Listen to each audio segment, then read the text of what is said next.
In today's tutorial we're going to do the bias blocks baby blanket. This is also known as the C2C corner to corner. Welcome back to the Crochet Crowd as well as Yarnspirations.com. I'm your host Mikey. Today we're going to do the bias blocks baby blanket. This is also known as C2C, which means corner to corner. We're going to be using a Bernat Pipsqueak today, and you're going to notice if you've ever played with this stuff you cannot physically see your stitches. So I will provide two links on screen right now if you would like to see other tutorials featuring this exact same stitch work but done in a different yarn that you can physically see the stitches. Today I'm going to demonstrate the Bernat Pipsqueak doing this version here on camera just to prove that it can be done. It's not a big deal if you're an experienced crocheter. Let's go through some of the ins and outs now of this yarn. So this is the Bernat Pipsqueak, and you're going to notice it's exceptionally fluffy. You really cannot see your stitch work here, but it is a corner to corner. Let me pull it apart and you can start seeing that it will open up just like a corner to corner. And what this yarn is, I love this yarn, but it requires you to be experienced in crochet in order to see where the stitches are. And what I mean by see is that literally you feel where the stitches are by using the fingertips on where things need to go. So for me, using this type of yarn is not a big deal because I know exactly where to go. But if you're learning crochet, this is definitely not the yarn for you to play with unless that you're doing something more like a granny square. But if you physically have to go into stitch work, then it's a lot harder. In this particular one it's not such a big deal because you know in corner to corner we go around posts all the way through, and then it's only on the ends that we have to worry about doing any kind of into the actual physical stitches itself. So really every row you only have to worry about you only have to worry about 3 particular stitches that you gotta find the stitch work for. And you know what, even if you're off, you'll never be able to tell in this thing because you cannot physically see your stitches. So in today's pattern what they're recommending for this is that a ball and a bit of one color and a ball and a bit in another. I just did my sample in one color just to show you. I love this particular color of the yarn. This is called Funny Bunny print, which is in my hand, and this one here is called Baby Blue. So without further ado, I'm gonna grab a 6mm size J crochet hook today. The pattern asks for a size K, which is a 6.5mm crochet hook. As full disclosure, I'm going to a 6mm size J because it has a comfort grip and I don't have a comfort grip in size K, so that's why I've switched down. Either way you can't really go wrong with this particular pattern. Let me demonstrate. I'm gonna show you how to change colors within today's pattern. Again, the links were in the beginning of the video if you would like to see this done in regular yarn so that you can physically see the stitches. So let's begin. I'm gonna create an extra long tail here and I'm gonna create a slip knot. Again, if you need to see this, just check out the other video if you need to see the physical stitch work. We're going to insert our hook into the slip knot, and let's begin by chaining 6. So I'm just gonna pull through and pull through 1, 2, 3, 4, 5, and 6. And I'm gonna show you some tips later, but what's gonna happen is that you need to count back to the 4th one. So 1, 2, 3, and 4.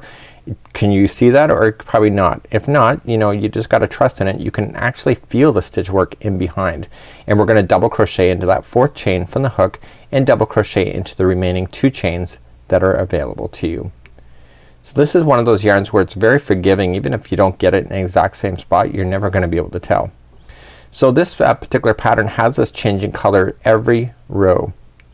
So once you get your first one done here, we're gonna change our color. And we literally have to fasten off. So let's just fasten off our yarn. I'm gonna show you how to do it. Just trim it.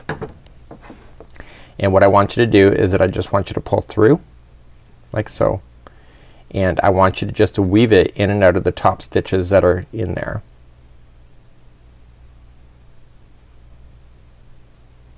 When I was new to crochet I could never touch this kind of yarn, but over the years because I know where the stitch work is and I can feel it with my fingers, it's you know, you can look away and watch TV at the same time. It means that you could work with this without a problem. So let's turn our work. So the bottom point should be over here. Let's turn our work and let's bring up our next color and let's start that one.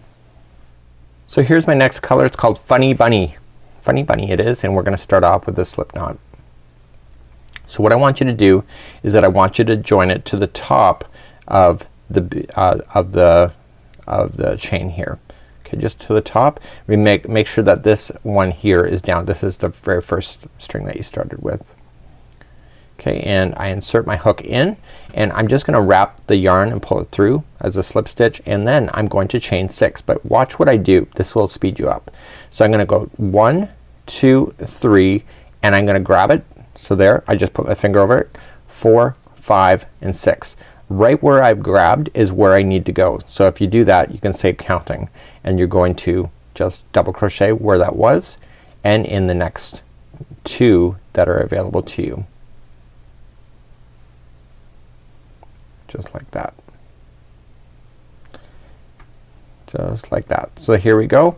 So I now have the chain one, or sorry, the chain three, and then I have 3 double crochets in a row.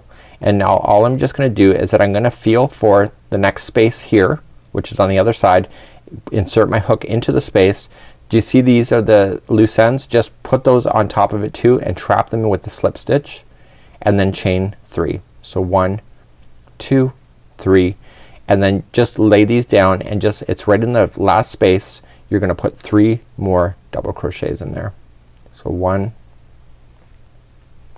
2, and 3. So this is would be where you would change your yarn again. So let's just change it again, just because the pattern says to. I wouldn't change the colors this often. If for me, I would do like 2 or 3 rows of the same color just to save time. But I pulled it through, and I'm just gonna weave it through the top. And now that you're getting bigger, you can tell clearly where you need to start next time.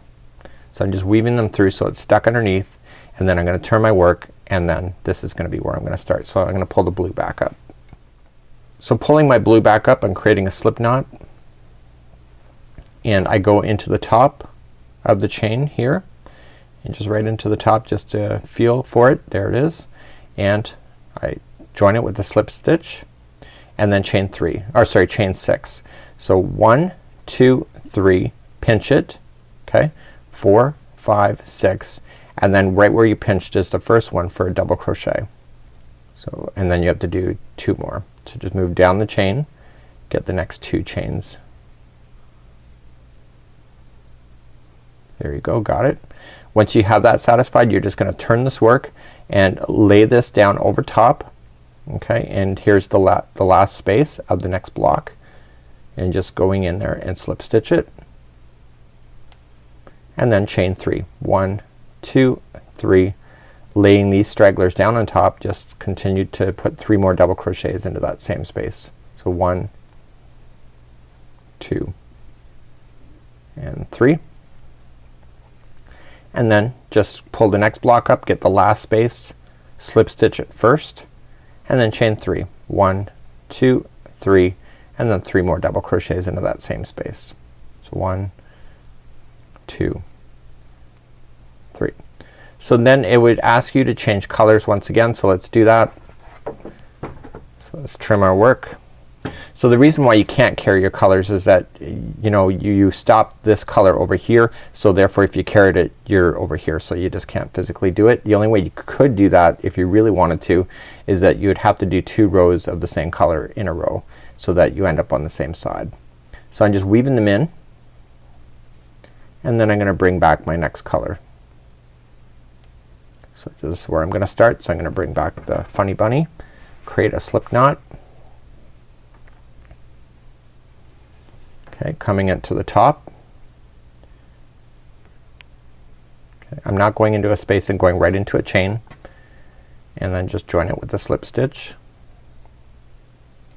and then chain 6. So 1, 2, 3, pinch, and then 1, 2, 3, and then right where I pinched is my first double crochet, and then I get 2 more after that.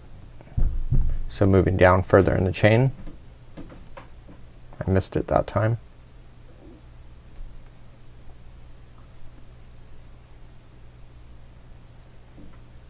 Even if you're off by just a little bit there, it doesn't matter because the stitches are hidden. Once you get that done, you just go to the last space, just pull it up with your fingers. You can see it, or you can actually feel it too. And what I want to do here is that, did you see I missed that? So this is the other straggler, so I want to lay it down over top with the other blue straggler, and I want to catch those underneath and before I do a slip stitch, so that it's gone. So 1, 2, 3, and into the same space 3 more double crochets. So this is exactly how you would do corner to corner, but I'm using the Pipsqueak instead. Feels great on the hands, to be quite honest with you. So then just once you get that done, go to the next block, pull through 1, 2, 3, and then 3 more double crochets.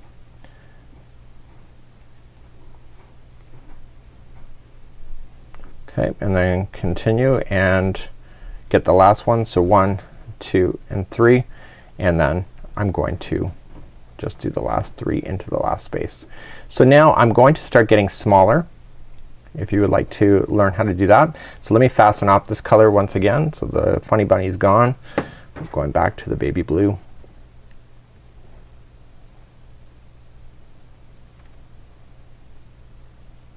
Just weaving in my ends. Now we're gonna get smaller, so let me just review on how to do that. So to get smaller, what we have to do is that we have to start getting the building blocks to be smaller. So for example, if you look right now, we have 4 blocks across. The other one we had 3, just like this, and then we had 2, and then we had 1.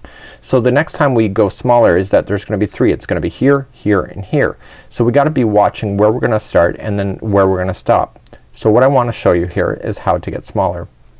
Let's turn our work now and let's begin working with the baby blue. Now this is the difference in where you have to start. So before we were starting on the upper corner here.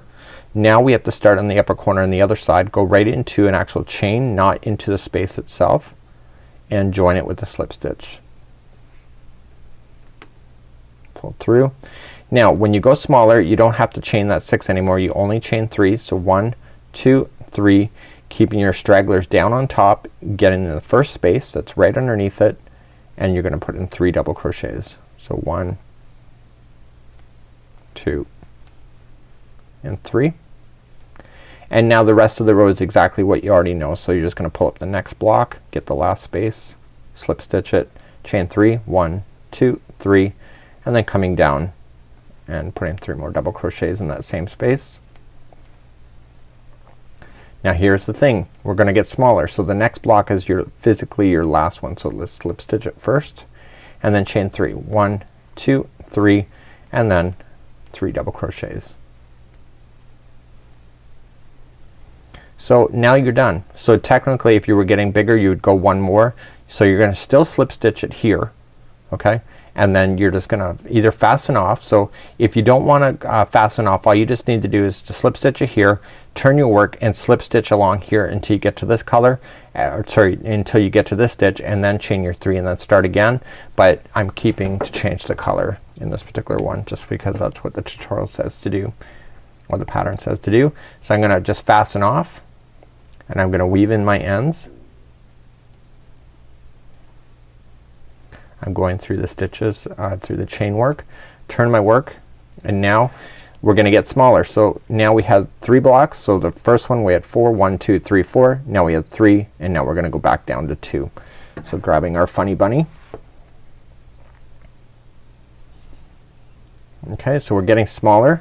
So we're gonna just start at this side here. Okay, and going right into an actual chain and chain 3. So 1, 2, 3, and then grabbing our stragglers just to hold them on position, go into the first gapping where my finger's popping through. So you can use a lot of this is a great project for very tactile work on being able to feel where you need to go. It's kind of fun. It's different. And then what I want to do is join it to the next block, chain 3, 1, 2, 3, and then keep going. So this is the same stuff as you're doing all the way across. Again, your starting and stoppings are slightly different because you're getting smaller. And now you just join it to the next block and that's it. So that row is done. So let's just trim that out. Just like that. And then just weave that in. So I'm weaving it into the same coloring spaces so that you don't ever see there's a difference. If I weave it into this blue section here, you'll see it. Okay, let's turn our work and get the last one, the baby blue. This is the last time we'll do this. So coming into the end of that, you're gonna chain 3. Sorry, you gotta slip stitch first, then chain 3, 1, 2, 3, and then put your stragglers down and just crochet right over top of them. And you're gonna chain double crochet 3 times. So 1, 2, and 3. And when you're done, all you just need to do then is just go into the last space available to you here, and then that's it, you're done. So what I like to do for myself is that when I weave this final one in, I like to weave it all the way to the corner, just to, I don't know why I do that, I think it looks better. So I just come right back to the corner to where it should be. So then because I had you weaving in the ends where you should, all you just need to do now is go back through your project and just safely trim out your yarn. You don't have to worry about it plopping out on you, because I had you hiding the yarn right underneath. So this would be how you would make a corner to corner bias using Pipsqueak yarn. You can see it's very similar to the other one. All I just did was change color, but so whether you like it in a solid color or you like it to change colors, that's completely up to you. But either way, I think it's a great little pattern to be able to play with. So until next time, it's Mikey on behalf of the Crochet Crowd as well as the Yarnspirations.com. Have a great day. We'll see you again real soon. Bye bye.